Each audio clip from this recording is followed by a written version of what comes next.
Hey everybody. Hello. I am back. I have not had an iced coffee since I had my surgery January 8th. So I come to my store that I'm always come to, and finally heaven in a straw.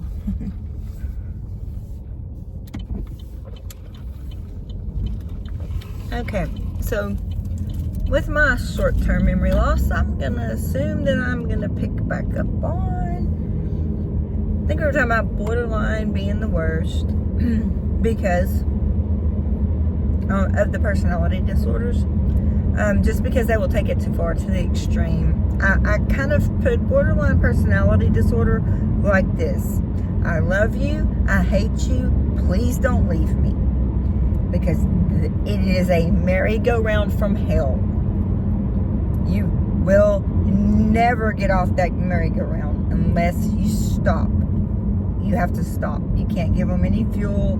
You have to have zero contact. You have to, I mean, these things are, we'll do borderline another night because I've had my fill of them for tonight. But, so back to narcissistic personality disorder. Okay, so there is like 9 traits, on the test you take, you know, the NARC test. The person that has the most experience and who's taught me the most about narcissism would be HG Tutor on here, and I'm sure if you knew Doug, you knew HG. And I still to this day watch HG and communicate with him about Doug. I really miss Doug. And of course, I am an empath, and so is Doug. And HG just lays it out because, you know, he has so much insight to what he is. He knows what he is. And I agree with him about getting upset with people in the mental health field like me, that actually pretend to know better than he does, than HG does, because HG lives it every day. Doug trusted him enough, and that's good enough for me. And I've listened to HG since, I don't know, it was probably whenever their first video came out, their first live, when Doug introduced him to the SPTV community. Actually, when we found out Doug was gone, I emailed HG and posted it in his chat and let him know. But he is the best person ever to explain about narcissism. I have learned from him that narcissists feed on empaths. That's their fuel.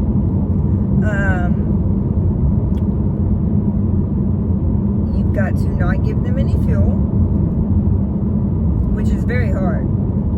And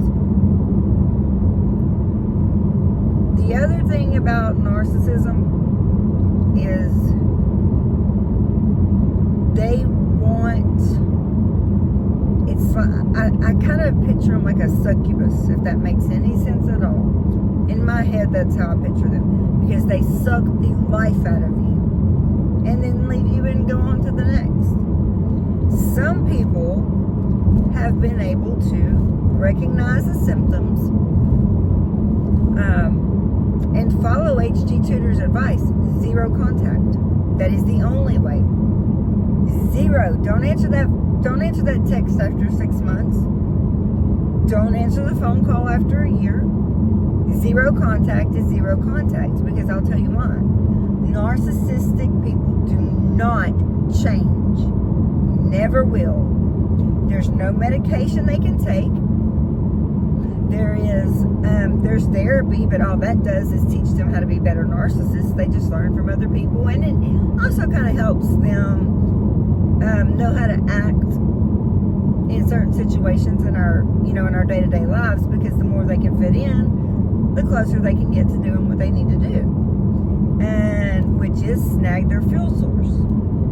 Do not give them any fuel source.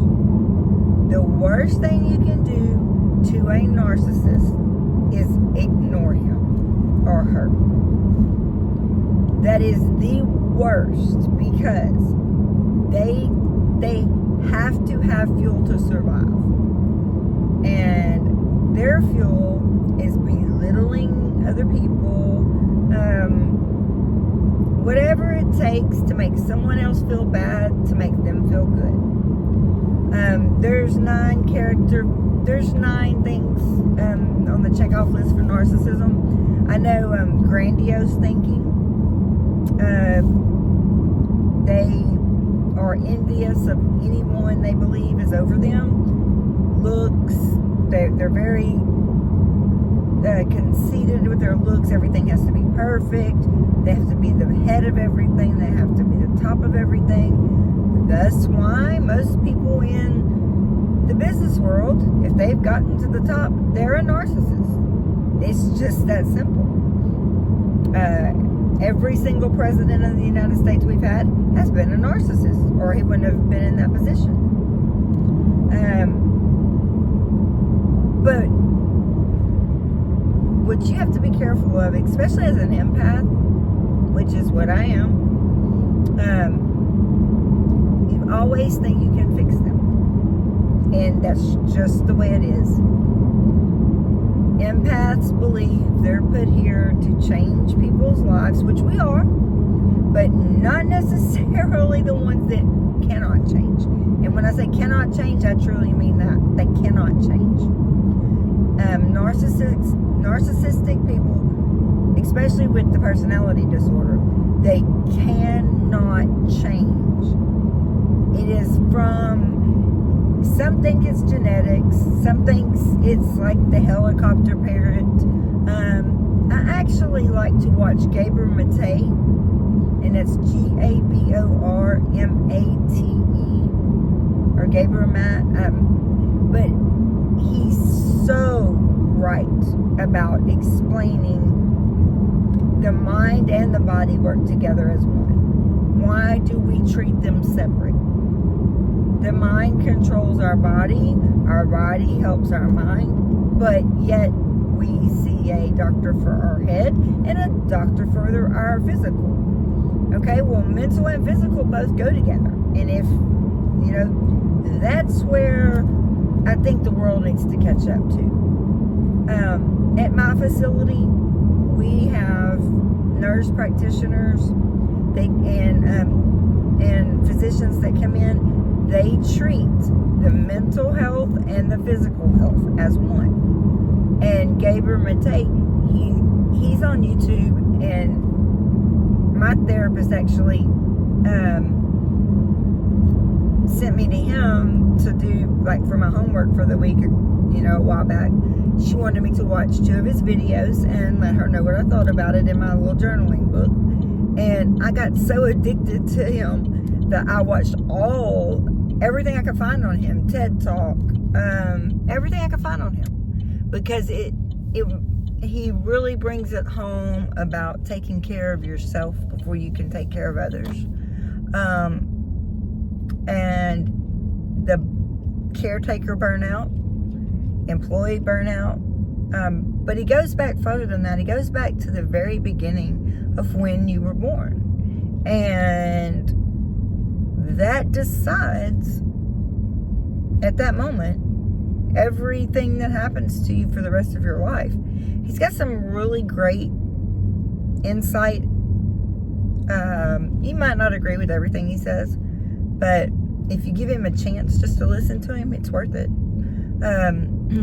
Now, narcissistic personality disorder, like I said, they have to be the best at everything. They cannot stand to be ignored. They have to be the center of attention. If you do not do what they're wanting and giving them their fuel, they will be a narcissist. They will try everything in their power to hurt you, physically, mentally, emotionally, but they really love playing with your head. And gaslighting is one of the most famous. They that you've put the laundry detergent in the washing machine before you started it. You put your laundry in, you put your laundry detergent, your fabric softener, however you do it, and then you turn it on. You close the lid and turn it on. Because obviously, if you didn't close that lid, you couldn't turn it on. And it's just something we have in muscle memory. I'm not saying that it happens every time, but I'm saying, that's just an example I'm trying to use. So you've done this. You've put in OxyClean, you've put in fabric softener, you've put in your pods or whatever you use, and you set your settings, close the lid, and hit start.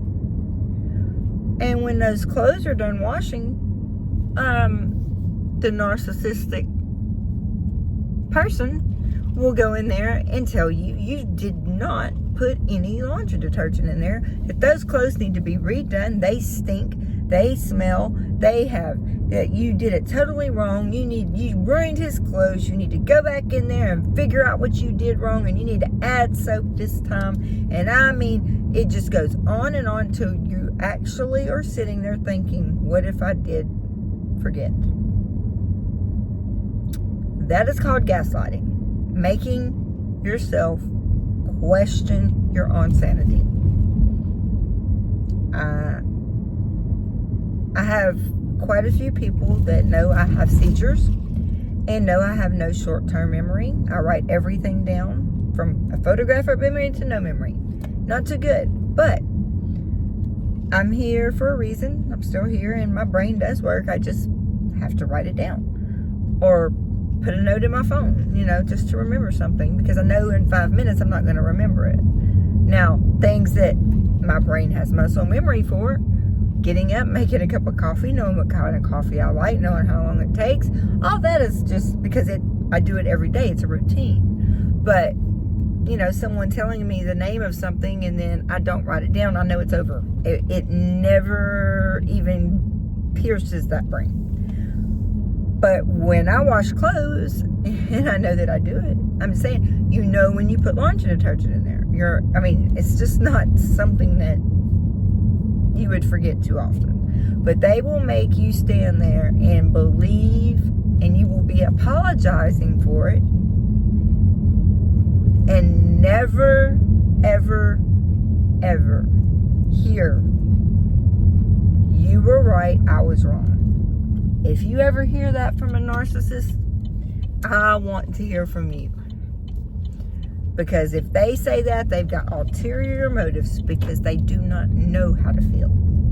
They do not feel love. They do not feel caring. They do not feel the same emotions that we all do. As far as the little box that I had showed you, okay, so you have narcissistic personality down here. Well, guess what? That can crisscross over here on this line, just like in geometry when we were in school. You can follow those lines, and they can meet at any corner or all four corners. You can have borderline personality disorder with narcissistic tendencies. You can have antisocial personality disorder and narcissistic personality disorder. You've got all of these, and they can cross. And that's when you have a problem. You have comorbidity, you have, commingling of mental health issues. Lots of people turn to alcohol, drugs, self-medication, just trying to figure out what's going on in their brain. And I can promise you this. There is nothing you can do to ever fix a borderline, and there's nothing you can do to ever fix a narcissist. They are what they are. They're that way for a reason. The reasons go back from, some people believe childbirth. Some people believe the way they were raised. They were predispositioned, and on and on and on. What I believe is, and this, I'm home, sorry guys. What I believe is like this. So, you can't grow a soul. You're born with a soul. And if you're truly antisocial personality or you're truly narcissistic, you are going to probably always be that way unless you have some major intervention. Because you can't make someone grow a soul. They're soulless. And that's how I look at it.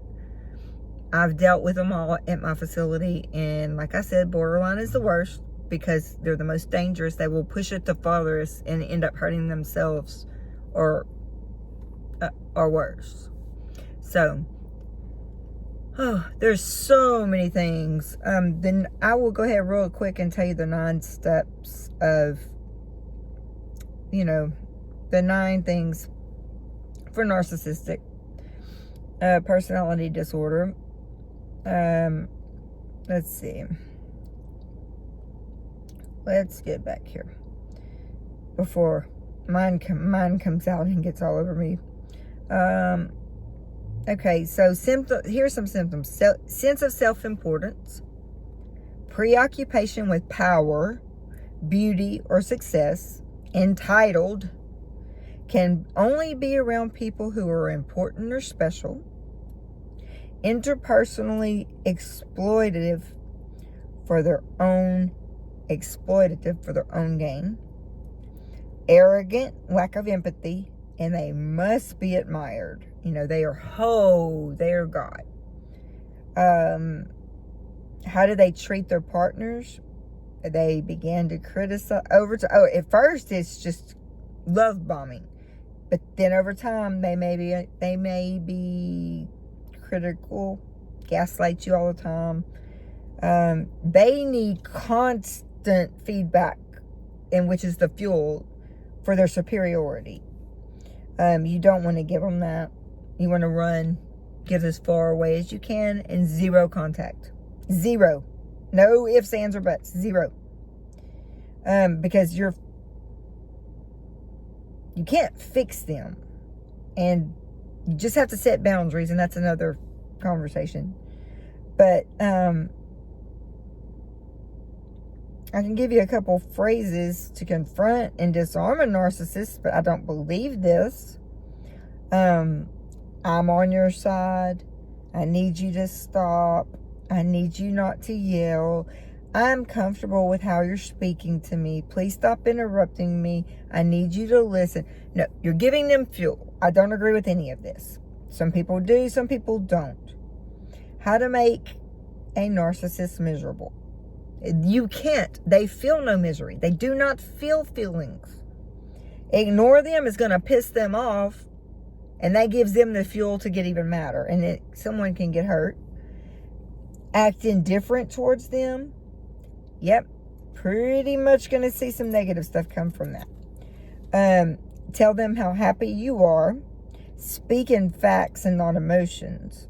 Yeah, because they do not recognize emotions except the one to hurt you. Set boundaries and stick to them. That's hard unless you have a 0 contact. Tell them no. But please don't do it when you're by yourself, because it's a true narcissist. You don't want to be anywhere around that. Confront them about their mistakes is not going to turn out well for you. So I don't suggest that either. You call out their manipulation. You can call it all out to them. Just don't be in front of them, because I don't want anyone to get hurt. But I believe 100% what H.G. Tudor said. You give them no fuel.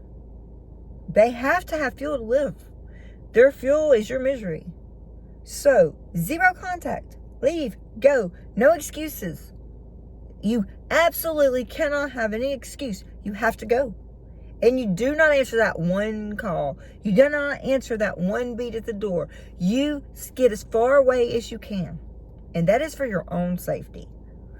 And, I mean, that is just very, very, I mean, it just has to be. Let's see. What is an example of a narcissist text message? Narcissists often use guilt to manipulate others. And guilt is a useless emotion. Please don't ever fall for that. They might send messages like, you never care about me. I always put you first, but you never appreciate it. Or I'm so hurt that you're not here for me when I need you most. It's all to make you feel responsible for their emotions. You're not. I mean, the worst thing you could do is tell a narcissist he's a narcissist. It's not going to go well. You need to go. You need to leave. If you believe that you're a narcissist, there's no medication that's going to help. I mean, if you have, dual diagnosis for anxiety and depression, yeah, they could treat the symptoms, but there's not a pill to take to treat a personality disorder. You lack the empathy. You don't know how to care for someone. You can say you're sorry a million times, but like I tell the one at my work, I don't want to hear it. Your actions speak louder than your words. If you truly are sorry, you'll show me. You don't have to tell me. They're impulsive. They've got to be the center of attention at all times, and self-importance, grandiose. Oh my Lord, it just keeps on. They have an exaggerated sense of importance. Yeah, I will agree with that.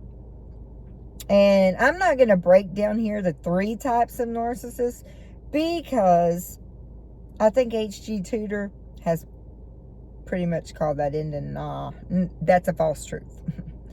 So, you can have insight, but narcissists, they lack the empathy. They cannot feel what you and I feel. So, and then if they have a dual diagnosis with something else or a crossover, it just gets worse and worse. Our mental health system needs some overhauling. Truly needs it. Right now, I don't even know I don't even know what our world is coming to, much less our country. I tried to keep my residents safe. I don't like the word try. I think I've been over that. Just, this world has really, really been crappy.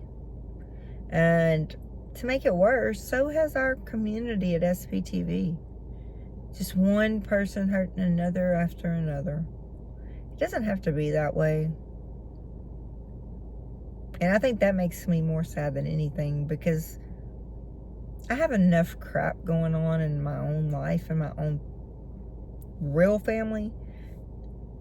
And SPTV is my chosen family. And I love being in this family. That's my chosen family. I want SPTV, all the creators, all the never ends, all the exes, all the second gems, the third gems, any of us that have done anything, the protesters, everybody is there for one cause. And stop allowing the Church of Scientology to win, because all it's doing is sitting back playing the long game. And they have the money to do it. What they didn't expect was the internet and live streaming. We have a chance. And I want to end my day with a positive note. I want to begin with a positive note. And I think tonight I'm going to end with, we always have a chance. We come together as one. You've got Tori Chrisman out there with Jessica Palmadessa, and they're protesting peacefully, quietly. Tori has a different way than Jessica does, but it's all effective. I'm so proud of this community, and I think that's what I'm going to leave this on. I'm just so proud, and I want everyone to just look at all the people that we have supporting us. Don't let OSA, don't let all of this garbage get in the middle, all this noise. And noise is what it is. It's a distraction. And all of you know that. Some of the stuff that's been happening in DevT is definitely what's going on. But we need to stop allowing that. We need to come together as one community, which we are, and my chosen family. And I don't like my chosen family to have all this turmoil. Let's lift each other up. Liz, Gail. If you ever see this, honey, just know I love you and I miss you already. I want you back. I just want to wake up in the morning. My goals are always the same. Find something to smile about before I get out of bed.